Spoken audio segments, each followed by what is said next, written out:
Well, Denzel called me on a Friday, I think it was, and he said, You're about the Equalizer." And I said, "Yeah, I heard they were developing something for you for that." He said, "You know the TV show?" I said, "My mother and my grandmother knew it more than me, but I've seen it a few times." He goes, "Well, we have a script. I want to get it to you. I think you'd be perfect for it if you're available." So I was like, "I'm pretty sure I'll be available for you, D." But actually, I was going to do Southpaw first, the one I'm editing now with Jake Gyllenhaal. And I read it, and I could just see Denzel playing that role. And so I called him. I said, "I love it. I want to do it, but I got to fly to New York and see Harvey Weinstein because Harvey has Southpaw, and I got to sit down with The Godfather and tell Harvey, I need to go do this with you and hold that for me for a year." And he said yes. He did. To his credit, Harvey said, "Absolutely, I get it. You and Denzel together, go do it. I'll hold it." And he did. One thing that I've admired about your films, the characters always, the character has this sense of, or this character in particular has an innate sense of justice. To me, the action has to be informative.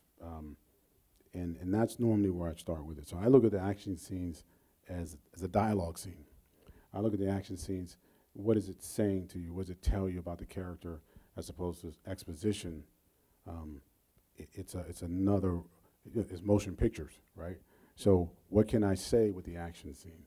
So in this case, with Denzel, Robert McCall, he was a very quiet, complex character, and I shot it that way, very slow. I stalked him a lot from behind. I creeped down hallways, coming around corners, and it was always about discovering discovery of the man, shoot through glass and things like that.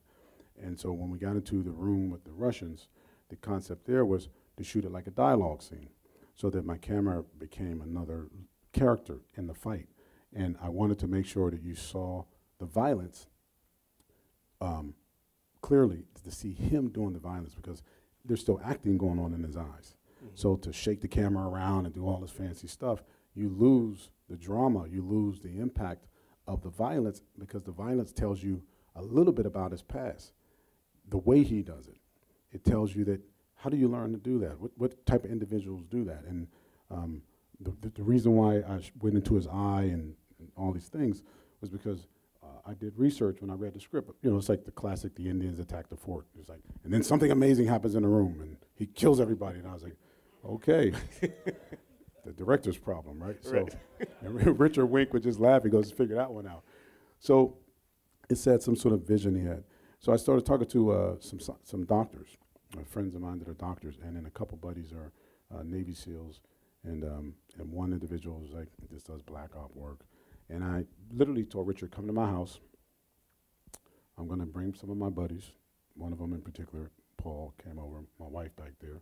She's like, "You guys are nuts."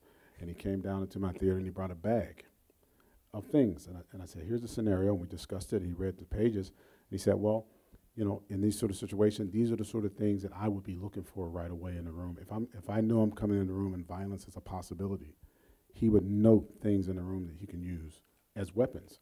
You know, I mean, from a lag chair, a bar lag chair being broken, that would become a weapon, to corkscrews, shotgun glasses, all these different things."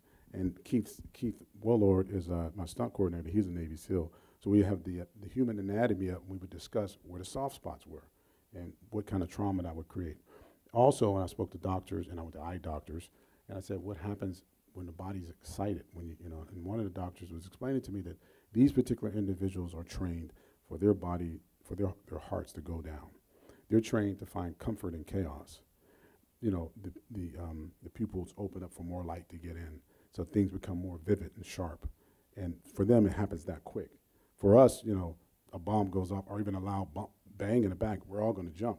They go towards it. It's a different type of individual. That's part of training, over and over and over. So I said, how do you show that? So I said, well, you got to go and do it from the inside out. So it's more or less from his perspective, and then sound helps. And so it became more of a informative scene of this type of individual and what's happening inside of him, and then how brutal he can actually be. You know, there's violent men and there's men that understand violence. He understands violence. That's why he doesn't want to have anything to do with it, really, because, you know, there's no end to it until people are dead. And that's why he says, "I'm sorry." And then he's conflicted because of his wife. Right. Yeah. Right. And how do you give Denzel Washington direction? Yeah, I mean, everybody needs direction, right? That's what he counts on, actually. Trust is a big deal with me and Denzel.